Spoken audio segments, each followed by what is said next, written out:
So yeah, I'm just sitting in front of my sushi. Honestly, this video has gotten so long. I'm gonna have to do that one later, the discernment one. I think this is just gonna be like a little catch-up Love Island recap, I guess. Love Island and sushi. Let's talk. This is so much more like my vibe anyways. Like, I feel like I get into really serious stuff sometimes. I get really lost in the sauce of seriousness. And I have other opinions like this about Love Island, Bryce and Nicolandria, that I feel like are valuable as well. And I feel just as passionate about those things as I do with other like more serious things like that I talk about, like narcissism and like just serious stuff like that. I don't want to be serious all the time because I'm not serious all the time. I'm really not. I like to listen to tarot readings in my spare time and talk to the walls. I have like coloring books and pen. Like I'm not that serious all the time.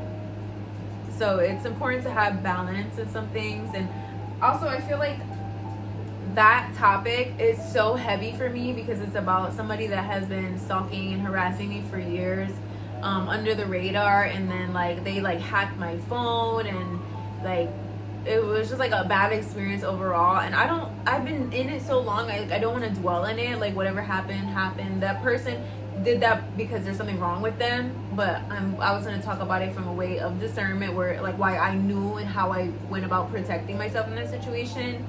But it's so heavy that it's like in front of my sushi, bitch. Like, why would I talk about a weird schizophrenic parasocial creature when I could just talk about Nicolandria? Yay.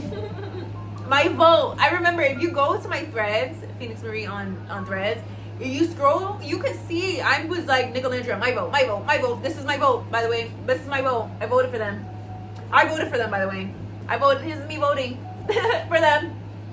I don't care about anything. And I was really adamant about not liking Huda. She's beautiful, gorgeous, amazing, talented, questionable. But there's talents. She's talents. Ugh. They're there.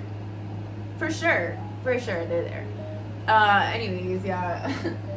But it's like she's such a nasty person on the inside that all the talents, they're just wasted. You know what I mean? It's just a waste. It's like, damn, you, with all that you do have, this is what you're amounting to, though. Like, this is what you got. This is what you could have been. This is what you are, type shit. And it's sad. It's just like, I view her, women like the girl that was stalking me that I had to have discernment about, stalking, harassing, bullying, and all that. And there's multiple women that have done this to me. I'm just honing in on a specific person that I feel like lit the fire kind of thing. It's just like, I just feel like people like this are pathetic. Like, you could do so much better for yourself in your life. And I hate to look down on anybody because I really don't feel like I'm above anybody, but I just feel like there are some things that I am above. There's some experiences that I am above. There's some people that I wouldn't associate with because it's just too low caliber for me. And you could call me bougie. I was called bougie all throughout high school. But when you go through certain things and have certain experiences, it really shapes your mentality and it changes you. So you realize like how important it is to choose where you put your time into. And there's some experiences and people and things and places that I just don't think would benefit me. Like, I just don't think I would feel good. You know, I wouldn't leave the situation feeling good about myself. I wouldn't leave the interaction feeling happier. And I want and deserve to be happy. I've made that choice already, and that's what I'm gonna do. So that's it. Hold on, I got a text. That's from my church. I'm actually glad they texted. Also, I have my CDL permit test tomorrow, so I'm gonna study for that. I'm so scared. But God is with me, and I really do. I have a trust in myself. If my God, if I fail, I'm gonna be so sad. But at the same time, it's like, you know, no, I can't fail. Actually, I'm gonna go study right now. Never mind that thought. I'm actually gonna download the app. So, hold on. I had this guy message me. Oh my God, and my fucking sushi's here too. I forgot, guys. Oh my God. I had this guy message me because I had made a post on Facebook about how like I'm looking for roommates and stuff like that, and I will be getting my CDL soon. Like I'm studying for that. And they had texted me and given me this app. It's called, if anybody else is studying for the CDL, it's really good. It's literally just called, hold on, CDL test prep. This is what the, hold on. This red one right here. That red one is what it looks like. It gives you practice tests. At first, they had the program I'm doing it with, they had sent me websites to use, but they're really buggy. Like they have a lot of pop-ups and stuff like that. And then also the other ones that don't can only give you a certain amount of tests before you have to pay for it. So don't do that. This one's free. It gives you all the same things, and you can add like for the different ones because there's different parts. The CDL, I think I'm gonna see the Class B one. I think. Well, I don't know because I don't know. They don't even care. I'm doing the general knowledge, also passenger transport, school bus, and air brakes. So, and then it also tells you, like, it lets you pick the state because every state is different. So this is what it will look like. But why is it showing me? Oh, you know what? So you can you can study for all the different endorsements that you can add. There's only 3 that I'm adding on for sure. But yeah, they have this general knowledge and then there's levels to it too. So some parts have more levels. You just answer the questions. They'll repeat the questions if you get them wrong. So that's how I personally learn. The test itself is multiple choice. So that's good too.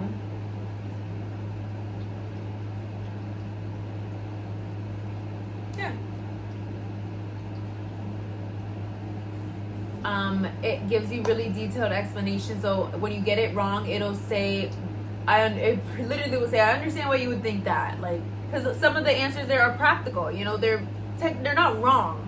They're not the best answer. So that's usually how most tests work. You know, if you went to college or did any additional schooling, usually the tests they go like that, where it's like, it's not really a like, this is one. Sometimes it's like, oh, how many feet from what is it, like, I think the railroad track, something about how many feet between, if there's no monitor there, 50.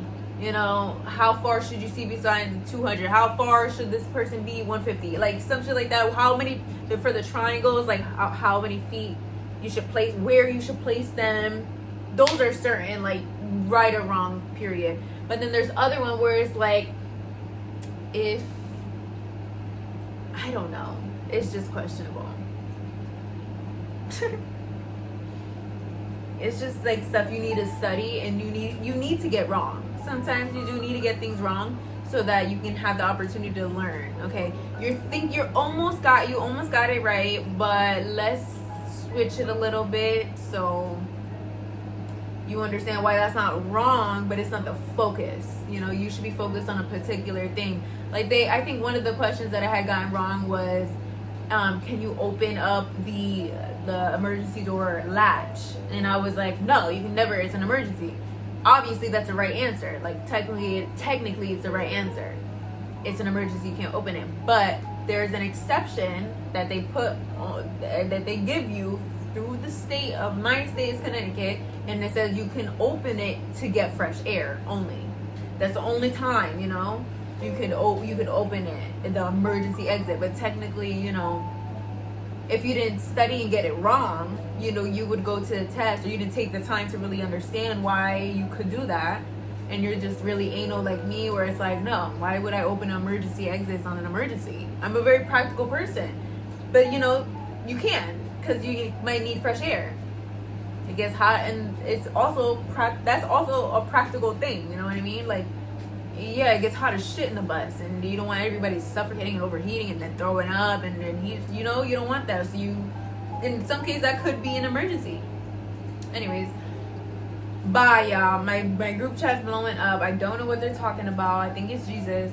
It is my church group chat. And then also, I have to eat this freaking sushi. I gotta dig in, y'all. What am I doing? Like, what am I doing? What is wrong with me? Oh my god, there's something wrong with me. Yeah, let me find a show to watch. I might even just scroll on TikTok and listen to some tarot readings while I tear this up. All right, love you guys. Bye. Thank you for listening to me rant and getting to know me a little bit, hanging with me, and I had a good time on our little date, even though I didn't eat any food. Y'all didn't feed me? That's crazy, yeah. Okay, girl, bye. Girl, bye. Sister Queen, love you. Mwah.